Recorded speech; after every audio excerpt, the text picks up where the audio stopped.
I was watching the evening news in my own living room when Jessica, my daughter-in-law, stormed in and clicked off the television. "Go to your room, old man," she commanded, her voice dripping with contempt. "This is my space now." My son Brad stood behind her, avoiding my eyes like a coward. 28 years I'd lived in this house, raised my family here, and now this woman, who'd been married to my son for just 3 years, was ordering me around like a servant. I grabbed my keys and left without a word. The cool evening air hit my face as I walked to my garage workshop, the only place in my own home where I still felt welcome. My hands were shaking, not from age, but from pure rage that I had to swallow down like bitter medicine. At 68 years old, after building a successful career as a forensic accountant and raising 3 children in this house, I was being treated like an unwanted guest. My name is Liam Thompson, and up until 2 years ago, I thought I had life figured out. Margaret and I had been married for 43 years when pancreatic cancer stole her from me in just 4 months. We'd built this house together back in 1996, raised our 3 kids here, and planned to grow old together in these rooms that held so many memories. The kitchen where Margaret taught Carol to bake her famous apple pie, the backyard where Brad learned to throw a baseball, the living room where Mark took his first steps. After Margaret's funeral, Brad approached me with tears in his eyes. "Dad, Jessica and I want to move in for a while, just to help you adjust. You shouldn't be alone right now." His wife stood beside him, her face a mask of concern that I now realize never reached her eyes. I was grateful then, thought I was lucky to have such caring children. The first few months were subtle. Jessica rearranged the kitchen because it would be more efficient. She suggested I move my home office to the smaller guest room so she could have space for her craft projects. Small things that seemed reasonable when you're grieving and can barely think straight. Brad backed her every decision with phrases like, "Jessica's just trying to help Dad," and "Don't you think Mom would want you to accept some support?" But tonight was different. Tonight she'd shown her true colors. I fumbled for the garage light switch and made my way to my workbench. This 20 by 20 space had become my refuge, filled with tools I'd collected over the years and projects I tinkered with to keep my mind sharp. On the wall hung a photo of Margaret and me from our 40th anniversary cruise, her smile as bright as the Caribbean sun behind us. I needed to check something in the old filing cabinet, where I kept important documents. My fingers found the bottom drawer, where Margaret had always insisted we keep our emergency papers. Behind the life insurance policies and property deeds, my hand touched something unexpected. A manila folder I'd never seen before with Margaret's handwriting on the tab. Insurance investigation. Important. My heart started pounding as I opened it. Inside were photocopied court documents, printed emails, and pages of Margaret's careful notes. The first document made my blood run cold. It was a marriage certificate from 2015 between Jessica Marie Henderson and Robert Carl Townsend, age 72. Paperclipped to it was Robert's obituary from 2017 and a legal complaint from his children claiming undue influence in changes to his will. I sank onto my workshop stool as I read through more papers. Another marriage certificate from 2011 this time, to William James Morrison, age 69. His obituary was dated 2014 with an attached newspaper clipping about his family contesting property transfers made shortly before his death. Margaret's notes were meticulous, written in her precise schoolteacher penmanship. Jessica's maiden name was Carlisle, not Henderson. She's used 3 different Social Security numbers. Pattern of targeting widowed or elderly men with adult children. Brad met her June 2021 at investment seminar. Check this. The last page nearly stopped my heart. It was a printout of an email Margaret had sent to someone named Detective Patricia Walsh, dated just 2 weeks before her diagnosis. "I'm concerned about my son's fiancée. Can we meet to discuss what I've found? I fear she may be targeting our family. Please call at your earliest convenience." There was no record of a response. I sat in that garage for 2 hours reading every document twice. Margaret had been protecting me even then, seeing what I'd been too blind to notice. The woman who'd invaded my home wasn't just difficult or controlling. She was a predator, and my son had brought her right to our door. The workshop's side door opened, and I quickly closed the folder. Mark, my youngest, peered in. "Dad, I saw your car out here. Everything okay?" Mark was 32, an engineer, like his mother had been, with her same keen eye for when things didn't add up. Unlike Brad, he'd maintained some distance from Jessica, claiming work kept him too busy to visit often.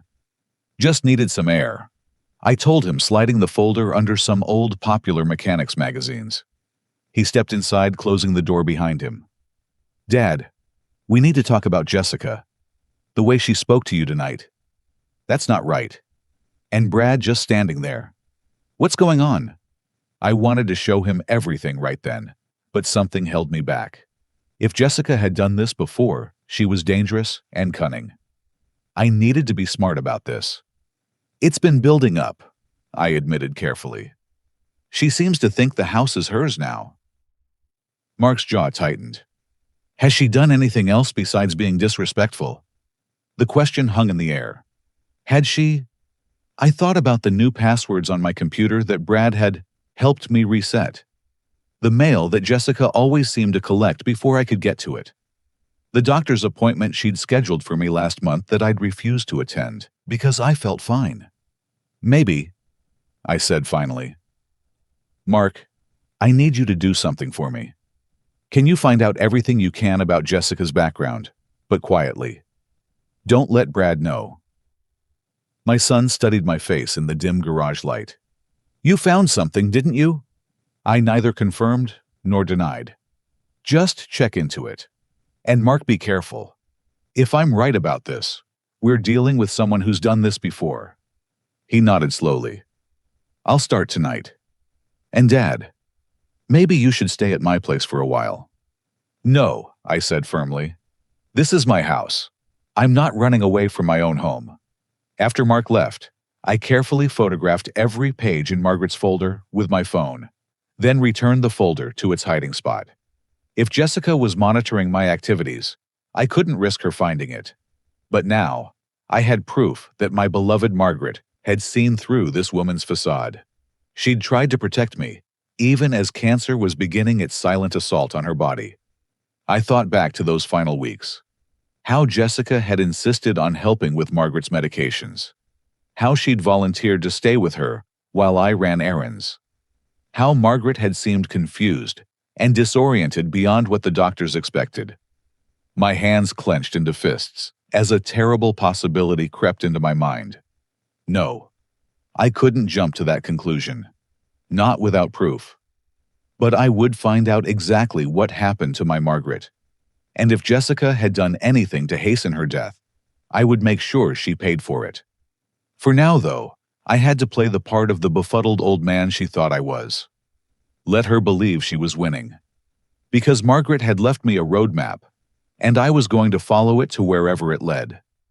Jessica might have turned off my television and claimed my living room, but she'd made one crucial mistake. She'd underestimated me, just like she'd underestimated Margaret.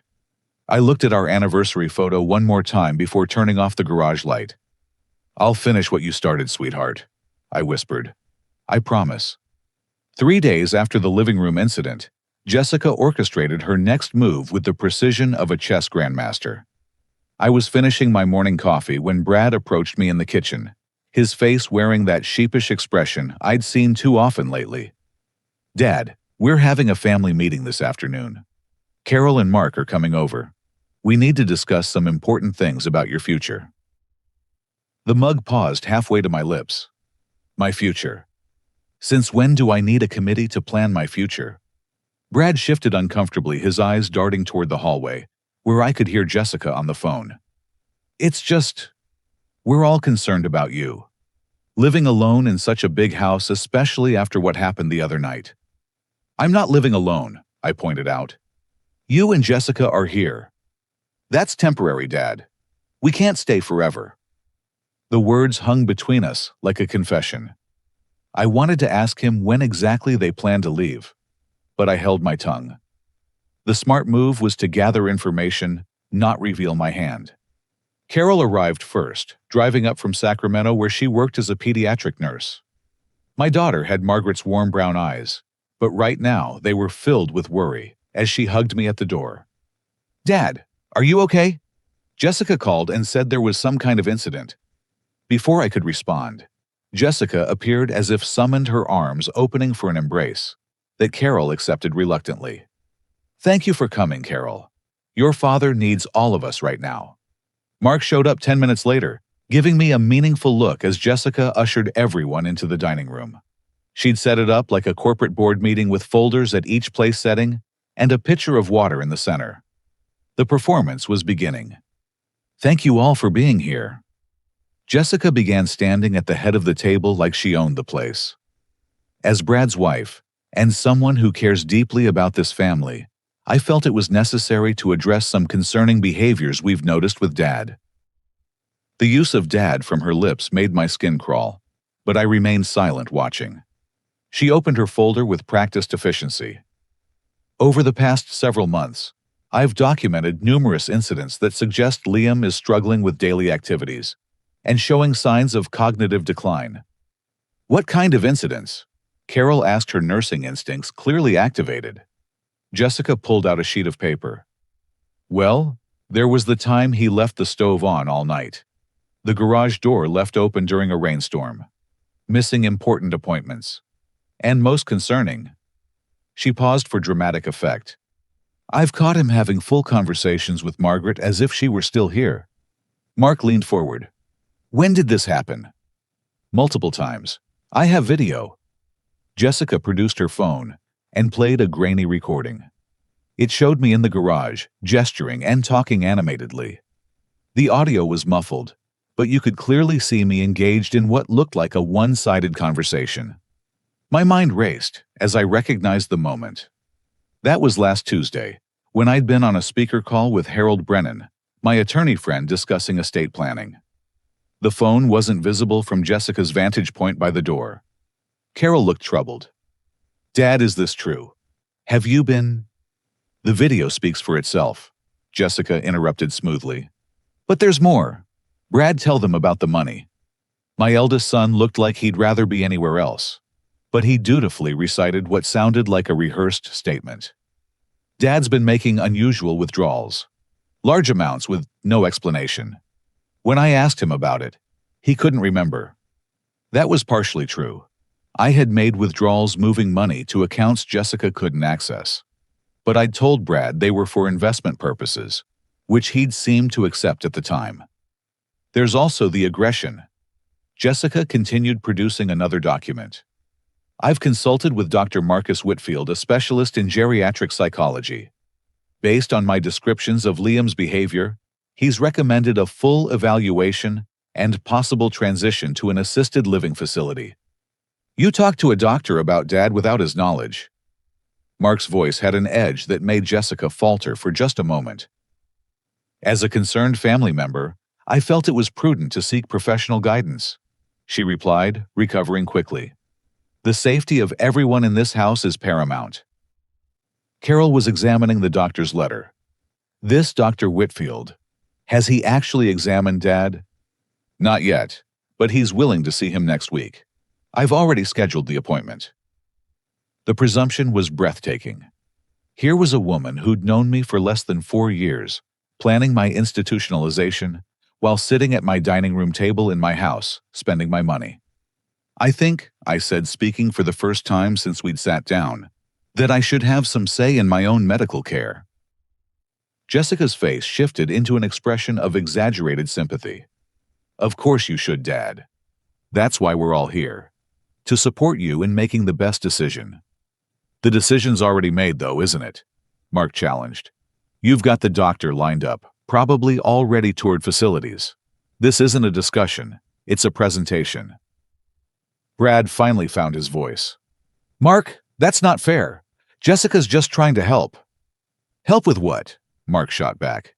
"Dad seems fine to me, sharp as ever." Jessica played her next card. "There was an incident 3 nights ago. Liam became confused and agitated.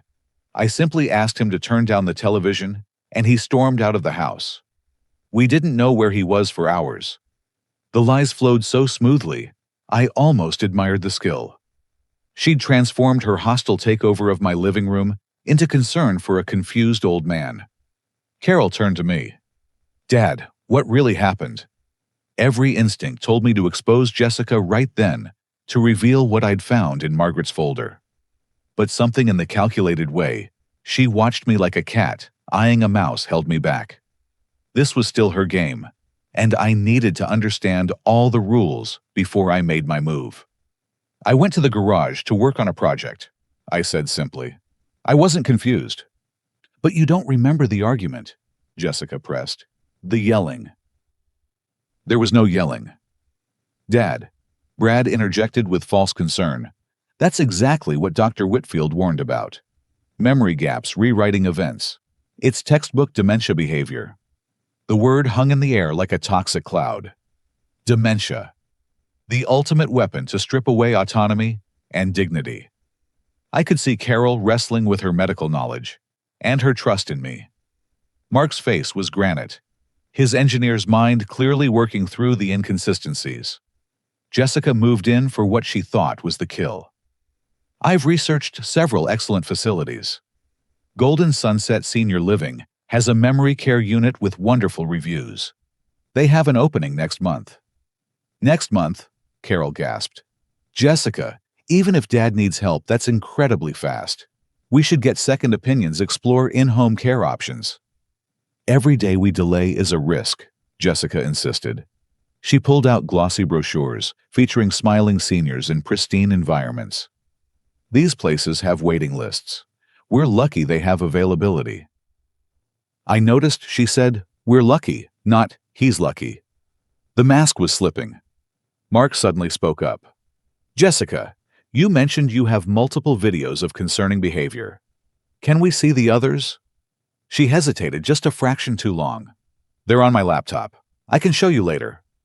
"Why not now? If we're making such a major decision about Dad's life, shouldn't we review all the evidence?" "The evidence is clear," Brad said defensively. "Why are you fighting this, Mark? Don't you want what's best for Dad?" "I want the truth," Mark replied, "and something about this feels wrong." Carol was studying the doctor's letter again. "This letterhead looks off, and there's no medical license number." Jessica snatched the paper back. "Are you questioning my integrity? I'm trying to help your father, and you're treating me like a criminal." The tears that appeared in her eyes were perfectly timed. Brad immediately went to comfort her, shooting angry looks at his siblings. "You two are unbelievable. Jessica has been nothing but caring toward Dad." "Then why?" Mark asked quietly. "Did she change the beneficiary forms on Dad's life insurance last month?" The room went silent. Jessica's tears stopped as abruptly as they'd started. "How did you—" she began, then caught herself. "I mean, that's ridiculous. I would never—" "I have a friend who works at Dad's insurance company," Mark continued. "She mentioned seeing some unusual activity on his accounts. Forms submitted with questionable signatures." Brad's face cycled through confusion, anger, and something that might have been fear. "Mark, what are you implying?" "I'm not implying anything. I'm stating facts. Someone has been tampering with Dad's financial accounts. Someone who had access to his personal information." Jessica rallied, her voice hardening. "If you're accusing me of something, say it directly. Otherwise, we need to focus on the real issue: your father's deteriorating mental state." "My mental state is fine," I said firmly. "And this meeting is over." "Dad, please," Brad pleaded. "We're just trying to help." I stood up slowly, deliberately. "Brad, when you were 7, you broke your mother's favorite vase playing basketball in the house. You were so scared to tell her that you buried the pieces in the backyard. She found them the next spring when she was planting tulips. Do you remember what she said?" Brad's face went pale. She said the broken vase didn't matter, but the lie hurt her heart." "My memory seems intact," I observed. "Now, if you'll excuse me, I have a project to finish in the garage." As I left the room, I heard the meeting dissolve into arguments and accusations. Jessica's carefully orchestrated intervention had backfired, but I knew she wouldn't give up. Predators like her never did. In the garage, I texted Harold, "Need to see you urgently. They're moving faster than expected." His response came quickly. "Tomorrow 10 a.m. my office. Bring everything." I also sent a message to Mark. "Thank you. Keep digging. Trust no one else for now." The battle lines were drawn. Jessica had revealed her strategy: paint me as incompetent, seize control of my assets, and dispose of me in a facility where no one would listen to an old man's confused ramblings. It was elegant in its cruelty. But she'd made two critical errors. First, she'd moved too fast, triggering Mark's suspicions. Second, she'd assumed my other children would fall in line as easily as Brad had. I picked up Margaret's photo from the workbench. "She's good, honey, but not as good as she thinks. And definitely not as good as you were at seeing through people." Tomorrow, I would begin my counterattack. Tonight, I would prepare. Because if Jessica thought she could steamroll Liam Thompson into a nursing home and steal everything he'd built, she was about to learn why I'd been one of the most feared forensic accountants in California. The game was no longer hers alone, and I played for keeps. The morning after the disastrous family meeting, I decided to maintain my normal routine. Jessica would be watching for signs of distress or confusion, and I wouldn't give her the satisfaction. I drove to the grocery store, filled my cart with the usual items, and even chatted with Dolores at the checkout about her new grandbaby. It was 11:30 when I pulled back into my driveway, and the sight that greeted me made my blood pressure spike. A white van with Fortress security systems painted on the side was parked in front of my house. A man in coveralls was working on my front door while Jessica supervised from the porch. I parked carefully and walked up the path, grocery bags in hand, projecting calm while my mind raced. "What's going on here?" I asked, though the new deadbolt being installed made it obvious. Jessica turned with a smile that would have looked caring to anyone who didn't know better. "Oh, Liam, perfect timing. I'm having new locks installed.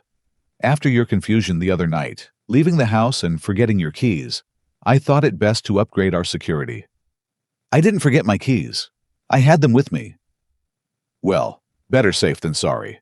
Her chirp was as false as her concern. "Frank here is installing smart locks. We'll all have codes, so no more worry about lost keys." The locksmith looked up from his work. Frank appeared to be in his mid-60s, with weathered hands that spoke of decades in the trade, and sharp blue eyes that missed nothing. Marine Corps tattoo on his forearm. 1st Division insignia partially visible.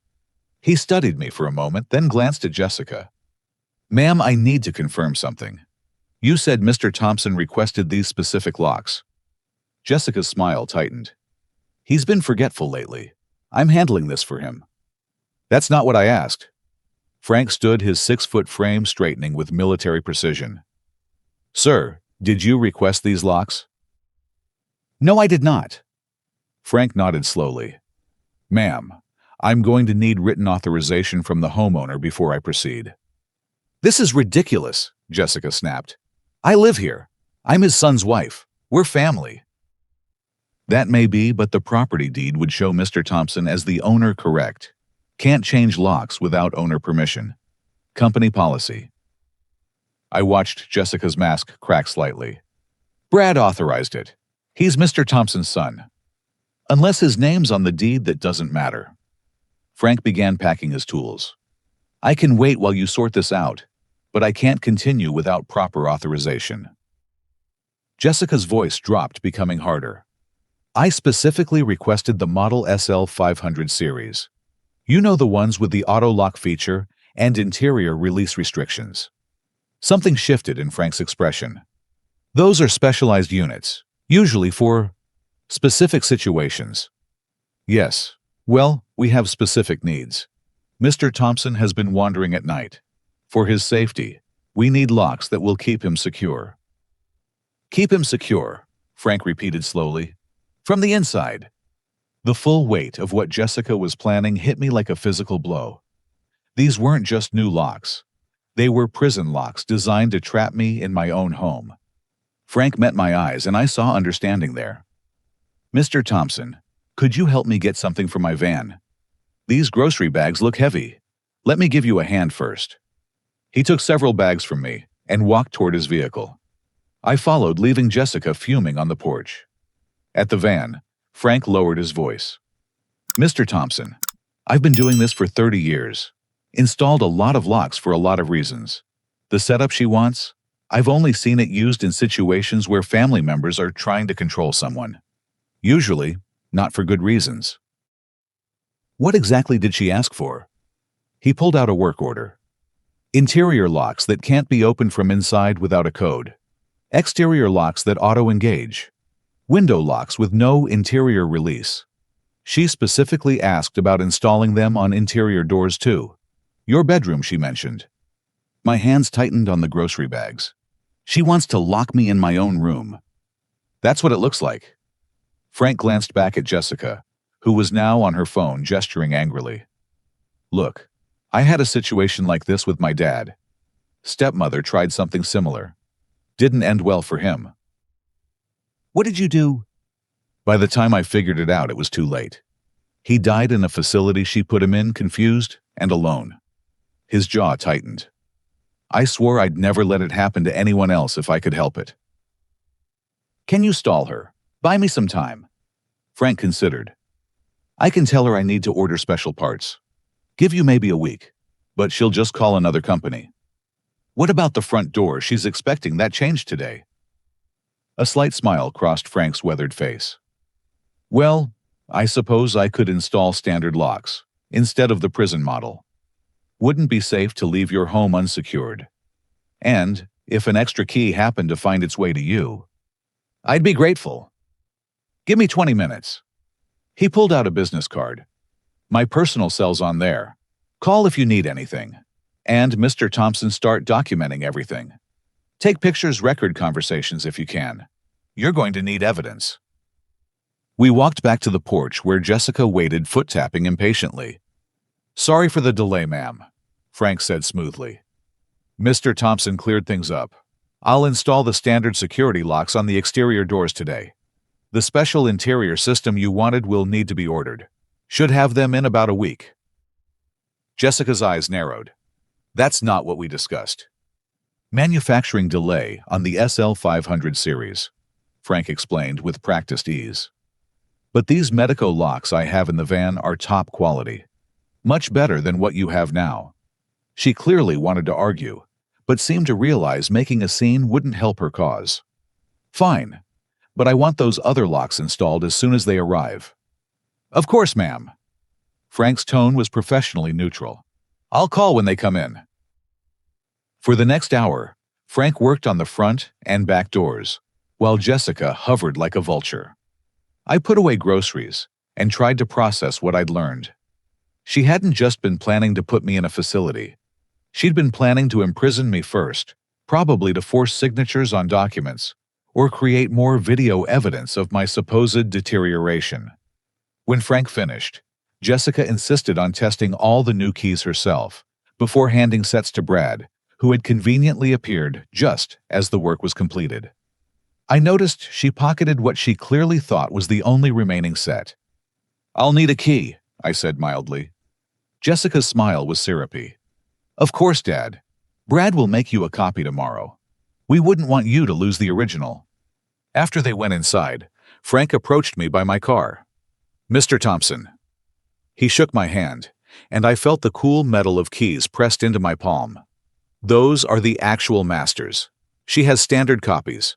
Also, he handed me a small device. Voice recorder. Magnetic backing, easy to hide. Records for up to 48 hours. I can't thank you enough. Just doing what's right. He paused. That woman in there. She's dangerous. Be careful. As Frank's van pulled away, I noticed Mrs. Chen from next door watering her roses, clearly having watched the entire scene. Our eyes met, and she shook her head slightly before going inside. Another witness to add to my growing list. That evening at dinner, Jessica was in rare form playing the devoted daughter-in-law, while Brad remained sullenly silent. She'd prepared my favorite meal, or what she thought was my favorite, based on Brad's poor memory. In fact, I'd developed an allergy to shellfish 5 years ago, something Margaret had been careful about, but which Jessica had never bothered to learn. "I hope you like the shrimp scampi, Dad," she said, placing a large portion in front of me. "Brad said it was your favorite." I stared at the plate, understanding flooding through me. This wasn't ignorance. Brad knew about my allergy.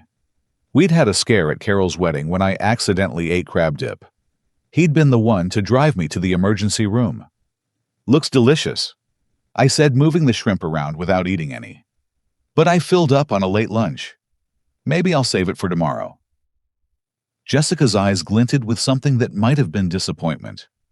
"Oh, but it's best fresh. At least try a bite." "Jessica," Brad said suddenly, "Dad's allergic to shellfish." The silence that followed was deafening. Jessica's fork paused midway to her mouth, her expression cycling through surprise, confusion, and finally settling on concern. "Oh my goodness, Brad. Why didn't you tell me, Liam? I'm so sorry. Let me make you something else." But Brad was staring at his own plate, and I could see thoughts churning behind his eyes. Had he forgotten to tell her? Or had she known all along? The doubt was planted, and Jessica saw it too. After dinner, I retreated to my room with the voice recorder Frank had given me. I hid it behind a picture frame where it would catch any conversations near my door. If Jessica was planning to escalate, I needed evidence. Near midnight, I heard footsteps in the hallway. My door handle turned slowly, but the simple lock I'd installed months ago held. I heard Jessica whisper harshly to Brad about getting a key made first thing in the morning. "Why do you need to get into his room at night?" Brad's voice was uncertain. "To check on him, of course. What if he falls? What if he needs help? He seems fine to me." That's exactly when dementia patients are most dangerous, when they seem fine. Trust me, Brad. Everything I'm doing is for his own good. I lay in the dark, thinking about Frank's father alone, and confused in some facility, while his assets were stripped away. That wouldn't be me. Tomorrow, I would meet with Harold and begin the legal counterattack. I had the evidence from Margaret's folder, Frank as a witness, and now proof of Jessica's attempt to imprison me. The locksmith incident had been a crucial revelation. Jessica wasn't just after my money. She wanted complete control. The lock she'd ordered would have made me a prisoner, dependent on her, for everything, unable to call for help or escape. The thought sent chills down my spine. But she'd underestimated Frank, just as she'd underestimated me. There were still good people in the world who recognized evil when they saw it, and weren't afraid to act. I fell asleep clutching the master keys Frank had given me, symbols of my freedom and determination. Jessica might have turned off my television and claimed my living room, but she wouldn't cage me like an animal. The war for my home and freedom was escalating, but I was no longer fighting alone. Tomorrow, with Harold's help, I would begin turning the tables on the predator who had invaded my life. Margaret's research had shown me Jessica's past. Now it was time to ensure she had no future, at least not one that involved destroying any more families. The next morning arrived with coastal fog that matched my mood as I prepared for my meeting with Harold. I moved quietly through my morning routine, noting that Jessica had positioned herself in the kitchen earlier than usual, apparently making breakfast, but clearly monitoring my movements. "Morning, Dad," she chirped with false brightness. "Made your favorite scrambled eggs and wheat toast." "I prefer rye." I corrected, accepting the plate, while making a mental note to check my food more carefully. After last night's shellfish incident, I couldn't be too cautious. "Oh, silly me. I'll remember next time." Her smile never wavered, but her eyes tracked my every movement like a hawk studying prey. I forced down a few bites for appearance's sake. "I have errands to run today. Bank, pharmacy, usual stops. Would you like Brad to drive you? The fog is pretty thick." "I've been driving in fog for 50 years. I think I can manage." Her jaw tightened almost imperceptibly. "Of course. Just be careful." 20 minutes later, I pulled into the parking lot of Coastal Community Bank, where I'd done business for 3 decades. But I wasn't here just for routine banking.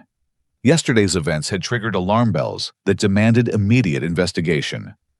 Patricia Grayson, the bank manager, had started as a teller when Margaret and I first opened our accounts.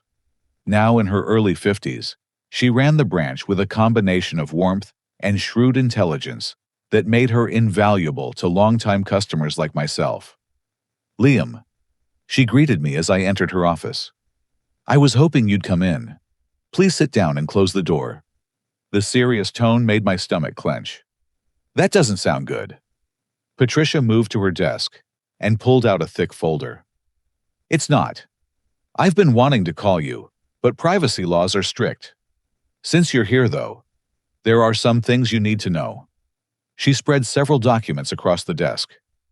2 weeks ago, a woman identifying herself as Jessica Thompson came in with power of attorney documents. She wanted to add herself to all your accounts and change the mailing address for statements. My blood ran cold. I never granted her power of attorney. I suspected as much.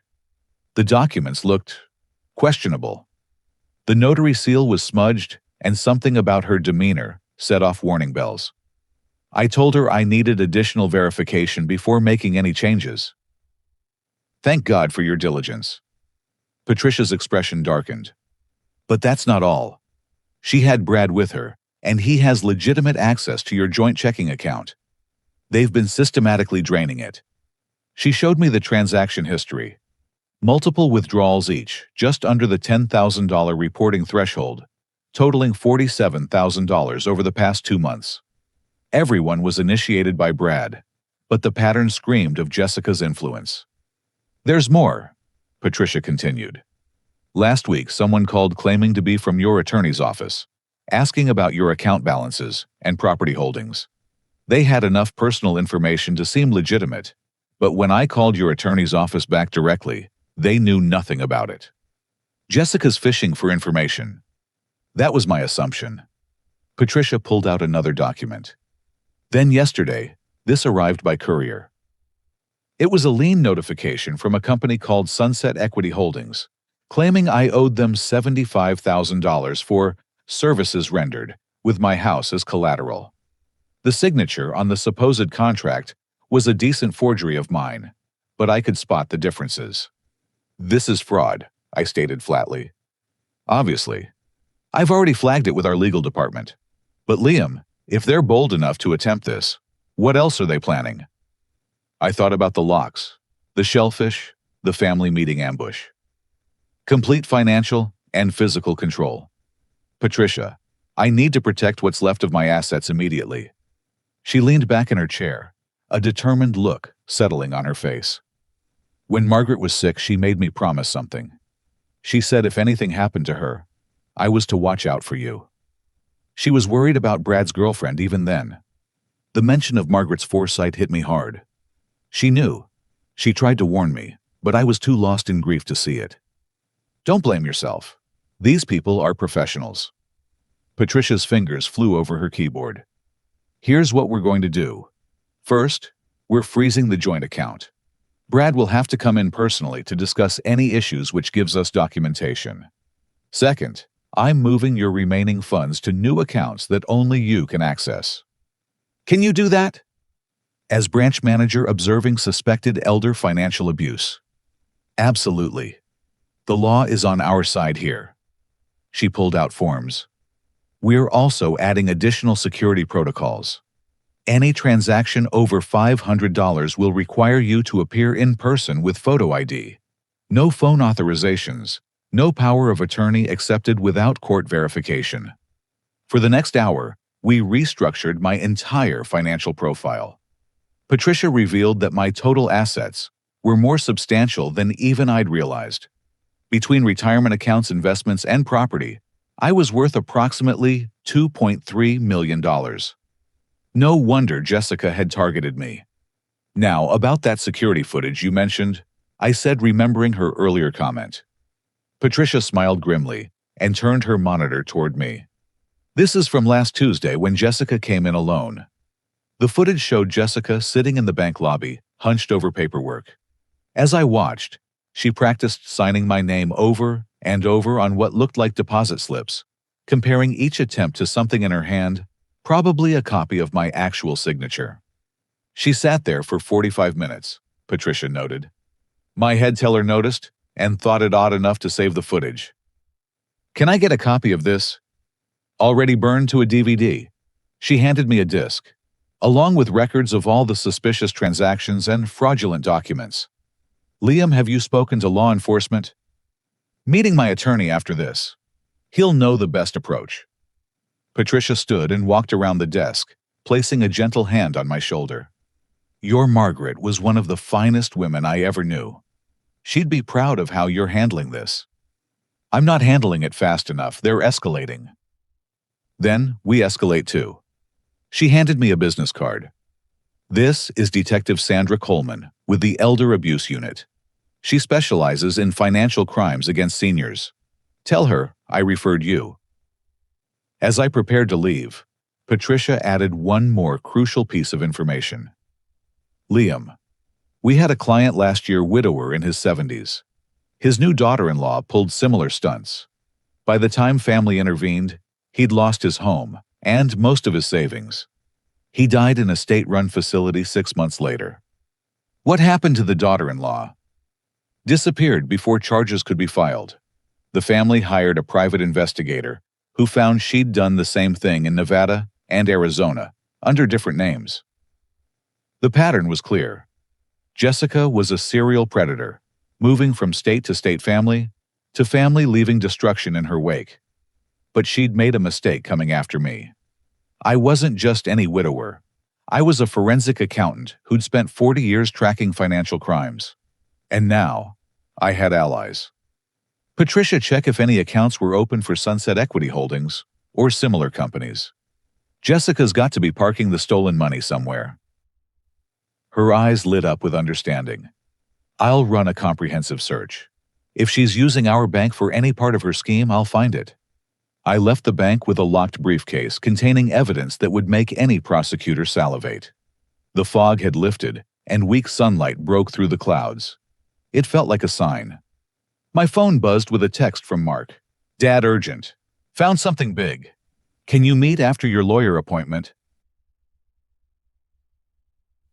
Then another from Carol. Talk to colleagues about Dr. Whitfield. No one's heard of him. Fake. The pieces were falling into place. Jessica's web of lies was extensive, but every thread I pulled revealed more truth. She'd counted on isolation, confusion, and family dysfunction to protect her scheme. Instead, she'd awakened a network of protectors who'd loved Margaret and wouldn't let her sacrifice be in vain.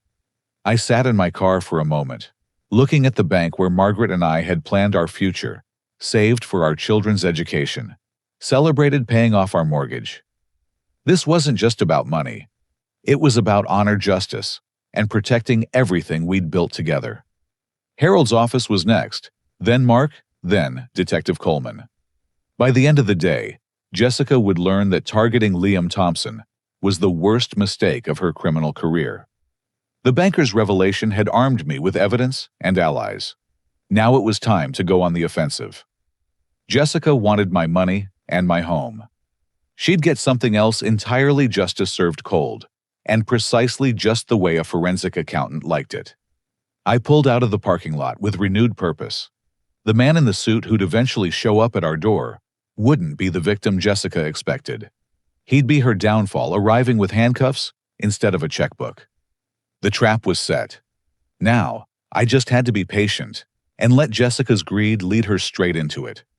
Harold Brennan's law office occupied the top floor of a restored Victorian building downtown, with views of the harbor that Margaret had always loved. I'd climbed these stairs countless times over the years, for routine legal matters, but today felt different. Today, I was here for war. Harold greeted me at the door himself, his silver hair and lined face showing all 74 years, but his eyes sharp as ever. We'd known each other since our kids played Little League together, and he'd handled Margaret's estate with compassion and precision. Liam, come in. From your message, I gather this is serious. More than you know. I set the briefcase on his desk. Harold, I need the best private investigator you know. Someone who specializes in fraud, particularly elder abuse cases. Harold's expression darkened, As I laid out everything: Margaret's hidden folder, the family meeting, the locksmith incident, and Patricia's banking revelations. He took notes in his precise handwriting, occasionally asking clarifying questions. When I finished, he leaned back in his leather chair. "My God, Liam. This is sophisticated criminal enterprise. You're lucky you caught it when you did. Lucky, or Margaret was watching out for me even after death." "Both, perhaps." He picked up his phone. "The investigator you want is Mike Donovan, retired FBI specialized in financial crimes. He's selective about cases now, but this will interest him." Within an hour, Mike Donovan sat across from us, a compact man in his early 60s, with the kind of quiet intensity that suggested he missed nothing. His background was impressive: 25 years with the FBI, the last 10 heading their elder fraud task force. "Show me what you have," he said simply. For the next 2 hours, we reviewed every document, every incident, every red flag. Mike took photos of Margaret's research, studied the bank records, and watched Patricia's security footage twice. His expression grew progressively grimmer. "Your wife was right," he finally said. "Jessica isn't just a gold digger. This is professional-level elder abuse. The patterns, the escalation, the documentation forgery, it all points to someone who's done this before." "Can you prove it?" "Give me 3 days." He pulled out a tablet and began making notes. "I'll need signed authorizations for background checks, financial searches, the works. Also, I want to plant some cameras in your house if you're comfortable with that. Legal ones in common areas only." "Whatever it takes." Mike studied me carefully. "Mr. Thompson, what I'm likely to find won't be pleasant. These people, they don't just steal money. They destroy families, break spirits, sometimes worse. Are you prepared for that?" I thought of Margaret's sudden decline, the confusion that didn't match her diagnosis, Jessica's eagerness to help with medications. "I'm prepared." 3 days later, Mike called. "We need to meet. Not at your house or Harold's office. Too many eyes.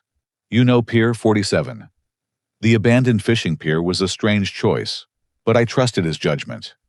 I found him at the end, watching the waves crash against rotting pylons. His face was grim. "It's worse than we thought," he began without preamble. "Jessica Carlisle, also known as Jessica Henderson, Jessica Morrison, and 2 other aliases, has been running this con for 12 years across 5 states. He handed me a thick folder. 4 confirmed victims, all elderly men with assets over $1 million. 2 died within a year of her entering their lives, one from a medication overdose that was ruled accidental, another from a fall downstairs. The other 2 lost everything but survived, though one is in a state facility with advanced dementia that his family claims came on suspiciously fast." My hands trembled as I looked through photos of the victims. All men in their late 60s or early 70s, all widowers, all with adult children Jessica had manipulated or divided. "There's more," Mike continued. "She's not working alone. Her partner is her brother Nathan Carlisle. He was disbarred in Nevada for trust fund theft, but operates now as a consultant. He's the one who creates the fake company's processes, the stolen funds, and handles the legal paperwork." "Where is he?" "Sacramento, living under the name Nathan Carpenter, running a business consulting firm. And Liam." Mike paused, his jaw tightening. "He's been in contact with your son. Multiple meetings over the past month." The betrayal hit like a physical blow.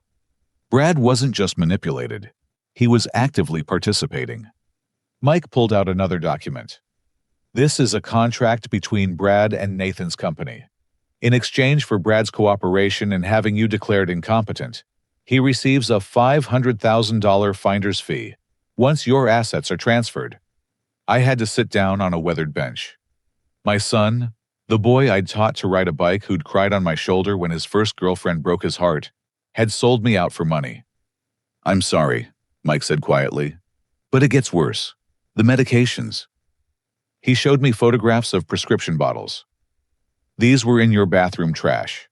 The labels say they're your blood pressure medication, but I had the residue tested. They contained benzodiazepines and scopolamine drugs that cause confusion, memory loss, and disorientation.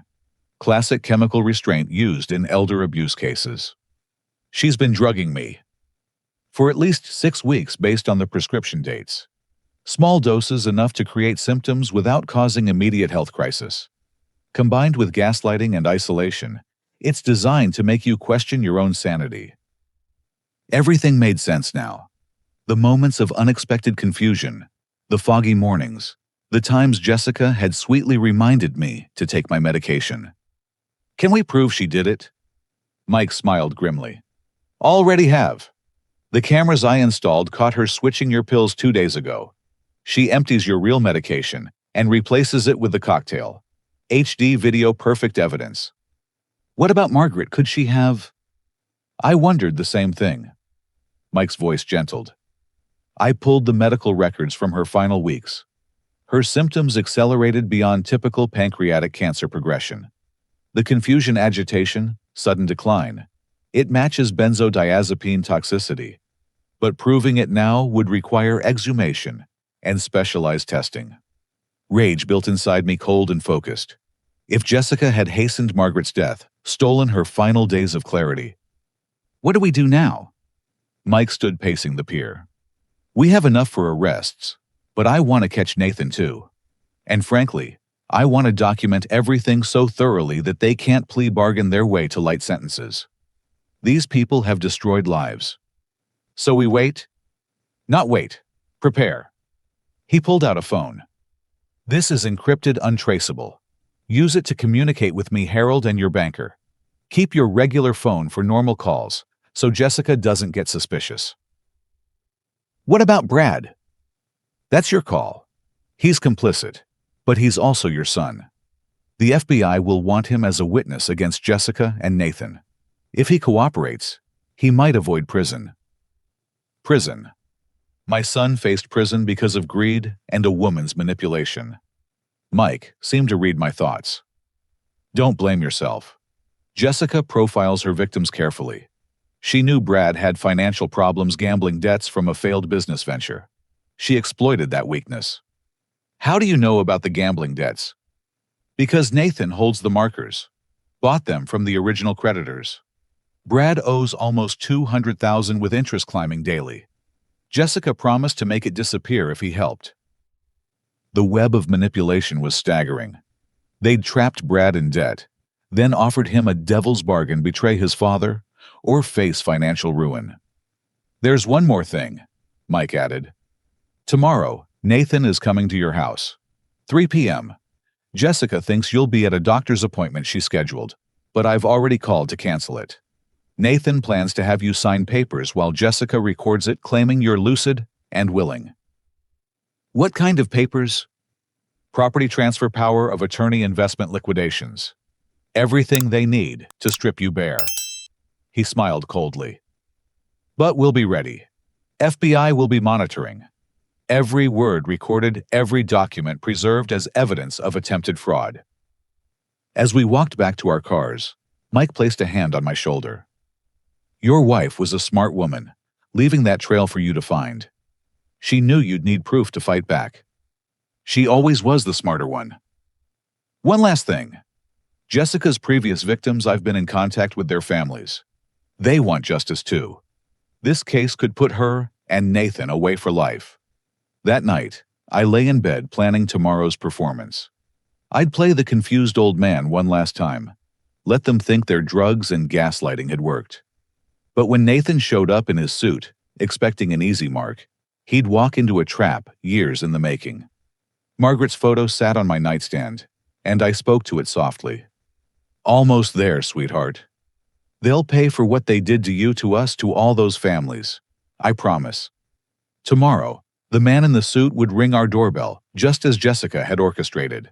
But the stunning revelation wouldn't be what she expected.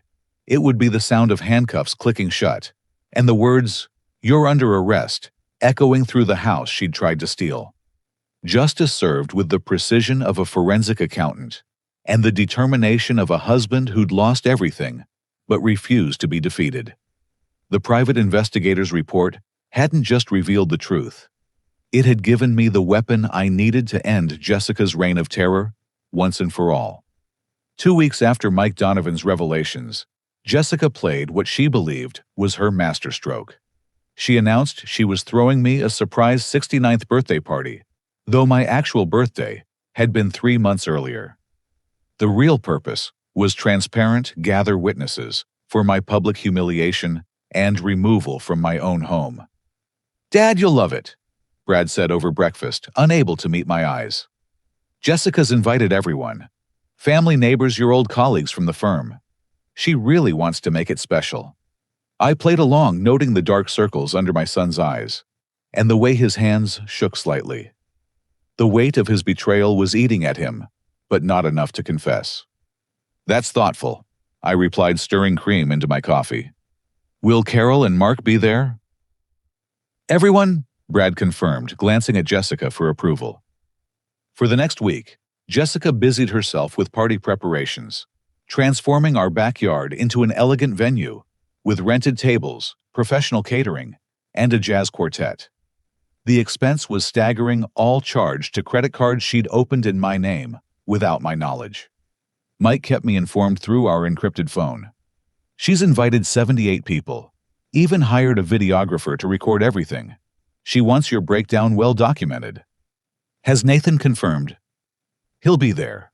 FBI has warrants ready. They want to catch them both in the act."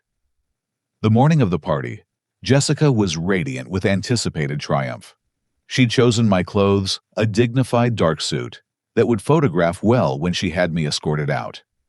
She'd even scheduled a van from Golden Sunset Senior Living to arrive at 4 p.m., expecting I'd be too broken to resist. "Take your medication, Dad," she reminded me, sweetly watching as I swallowed the pills. What she didn't know was that Mike had taught me sleight of hand. The real pills went under my tongue to be spit out moments later. Guests began arriving at 2 p.m. I recognized faces from every chapter of my life. Former colleagues, golf buddies, church friends, neighbors who'd watched our children grow up. Jessica had cast a wide net, wanting maximum witnesses to my supposed deterioration. Carol arrived early, pulling me aside in the garage. "Dad, something's not right about this." Jessica called me 3 times to make sure I'd be here. She kept emphasizing that she had important announcements about your future care. "I know," I said quietly. "Just trust me. And whatever happens, don't interfere until I give you a signal." Mark appeared next, anger radiating from him. "Dad, I've found more evidence. Jessica and some guy named Nathan have been meeting at Brad's office after hours. I followed them once, heard them discussing property transfers." "Good work, son. Today it all ends." As 3 o'clock approached, I positioned myself in the living room where I could see the front door. Jessica fluttered around playing hostess, but her eyes kept checking her watch. At 3:15, the doorbell rang. Nathan Carlisle stood on my porch, in an expensive suit, carrying a leather briefcase, and wearing the confident smile of a predator sure of his prey. He looked younger than his 45 years, with the kind of artificial charm that probably served him well in confidence games. "Mr. Thompson," he said smoothly, "I'm Nathan Carpenter from Senior Solutions Consulting. Your daughter-in-law asked me to stop by with some important documents." Jessica appeared instantly. "Oh, Nathan, perfect timing. Dad, this is the gentleman I told you about who specializes in estate planning for seniors." "I don't recall any discussion about estate planning," I said, allowing confusion to creep into my voice. "Of course you don't," Jessica said, sympathetically guiding me toward the dining room. "That's why we need to handle these things now while you're having a good day." Nathan set up his briefcase with practiced efficiency, spreading documents across the table. "Mr. Thompson, these papers will ensure your assets are properly managed and your care is guaranteed. All perfectly standard."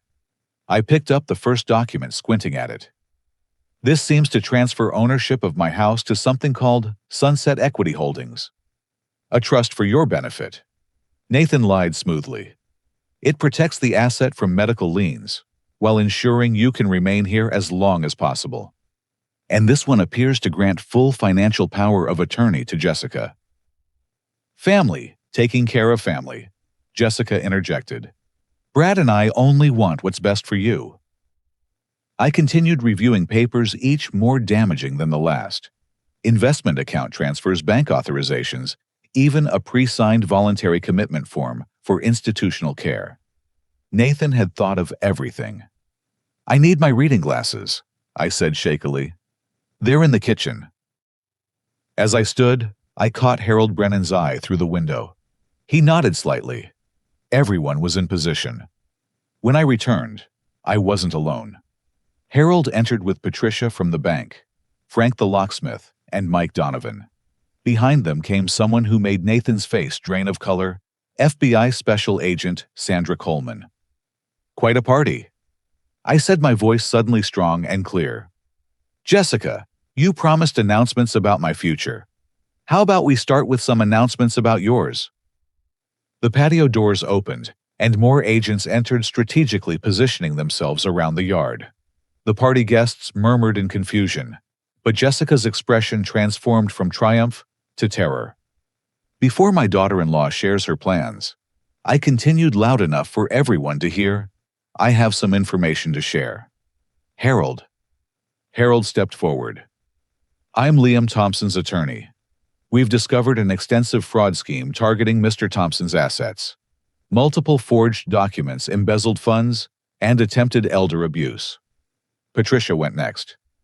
As Mr. Thompson's bank manager, I can confirm systematic theft from his accounts and fraudulent attempts to access protected funds. We have video evidence of signature forgery. Frank's testimony was brief, but damning. I was hired to install locks designed to imprison Mr. Thompson in his own home. When I refused, Mrs. Thompson tried to bribe me. Mike Donovan delivered the killing blow. I'm a licensed private investigator and former FBI agent. Jessica Thompson, formerly Jessica Henderson Morrison, and Carlisle has operated this same scheme across 5 states, targeting elderly widowers. Her brother Nathan Carlisle, also known as Nathan Carpenter, is her accomplice. We have documented evidence of 4 previous victims, 2 of whom died under suspicious circumstances. The party erupted in shocked exclamations. Jessica tried to run, but agents blocked her path. Nathan dropped his smooth demeanor, snarling at his sister. I told you this one was too risky. His wife was suspicious. Shut up! Jessica screamed back, all pretense gone. Agent Coleman stepped forward. Jessica Carlisle and Nathan Carlisle, you're under arrest for conspiracy to commit fraud, elder abuse, identity theft, and interstate racketeering. You have the right to remain silent. As the handcuffs clicked shut, I turned to address the stunned crowd. There's more. Jessica has been drugging me with benzodiazepines to simulate dementia symptoms. She planned to have me institutionalized today. A van from Golden Sunset Senior Living should be arriving any moment, though they'll be disappointed to learn their services aren't needed. Right on cue, the van pulled up outside. Agent Coleman dispatched officers to send them away. Brad stood frozen by the dessert table, his face a mask of anguish. I walked over to him slowly. Son, I know about the gambling debts. I know what they promised you. The FBI knows too. Your only chance is to cooperate fully. Dad, I'm sorry, I'm so sorry. He broke down completely. They said they'd ruin me, destroy my business. I didn't know about the drugs, I swear. Carol and Mark flanked me, their support palpable. Carol's voice was ice. You were going to let them lock Dad away for money. Your own father. I suggest you contact a lawyer immediately, Harold advised Brad. The FBI will want your full cooperation to reduce charges. As Jessica and Nathan were led away, Jessica turned back, her mask completely gone, revealing the vicious predator beneath. You should have just died, like the others, old man. But I didn't, I replied calmly. And neither will your future victims, because you're finished. The party guests stood in stunned silence as the FBI vehicles pulled away. I cleared my throat, addressing friends who'd known me for decades. I apologize for the deception, but it was necessary to catch these criminals in the act. Margaret suspected something was wrong before she died. She left me clues that led to uncovering this scheme. Every one of you was invited here to witness what Jessica assumed would be my downfall. Instead, you've witnessed justice. The videographer Jessica had hired captured it all. That footage would later prove invaluable in court, showing her confident manipulation beforehand and her violent curses as she was arrested. Carol took charge, sending guests home with explanations and apologies. Mark handled the catering staff and rental company, ensuring everyone was paid from Jessica's ill-gotten credit cards before they were frozen. That evening, as we sat in my finally peaceful home, I raised a glass of Margaret's favorite wine. To you, sweetheart. You saved me even from beyond. And to everyone who stood by me when it mattered most. Patricia, who'd stayed to help, raised her own glass. To Margaret, who saw through the masks when the rest of us were fooled. Frank, nursing a beer, added his own toast. To justice served cold and proper. Mike Donovan had the last word. To the 4 families who can sleep better tonight, knowing these monsters are off the streets. The birthday party bombshell had exploded exactly as planned, but not in the way Jessica intended. Instead of destroying me, it had destroyed her carefully constructed facade and criminal enterprise. The man in the suit had arrived as advertised, but his briefcase held handcuffs instead of contracts. Sometimes the best trap is the one your enemy sets for themselves. Jessica had gathered everyone important in my life to witness my destruction. Instead, they witnessed hers. And in that moment of perfect justice, I felt Margaret's presence, proud and protective, as always. The predators were caged. The family was healing. And an old forensic accountant had proven that wisdom and patience could still triumph over youth and greed. Happy birthday to me indeed. 6 months after that explosive birthday party, I sat in the visiting room of Chowchilla Women's Prison, waiting for Jessica to be brought in. The trial had been swift, the evidence overwhelming. She'd received 25 years for racketeering, elder abuse, and fraud. Nathan got 30 years as the scheme's architect. Jessica entered in orange prison garb, her perfectly styled hair, now limp and gray at the roots. The predatory confidence had been replaced by a hollow desperation. She sat across from me, separated by reinforced glass. Why, she asked the question she'd apparently been holding for months. Why visit me now? Closure, I said simply. And to deliver a message. The families of your previous victims wanted you to know that because of your arrest, they've been able to recover some assets. Robert Townsend's children got their father's house back. William Morrison's estate was partially restored to his grandchildren. Her face twisted. You destroyed my life. No, Jessica. You destroyed your own life the day you chose to prey on grieving widowers. I just stopped you from destroying more. Your precious Margaret, she spat. Always Saint Margaret. Well, I helped her along, you know. Extra doses of her pain medication. She went faster than she should have. I'd suspected, but hearing the confession still hit hard. I kept my face neutral, knowing the conversation was being recorded. Thank you for admitting that. The district attorney will be interested in adding murder charges. The color drained from her face as she realized what she'd done. Even now, her arrogance had betrayed her. I left without another word. Jessica's screams of rage followed me down the corridor, but they held no power anymore. She was done hurting families. My next stop was the federal prison, where Brad was serving his 2-year sentence. He'd cooperated fully, testifying against Jessica and Nathan in exchange for a reduced charge. Still, fraud was fraud, and actions had consequences. Brad looked healthier than he had in years. Prison had forced him to confront his gambling addiction, and he'd been attending counseling sessions.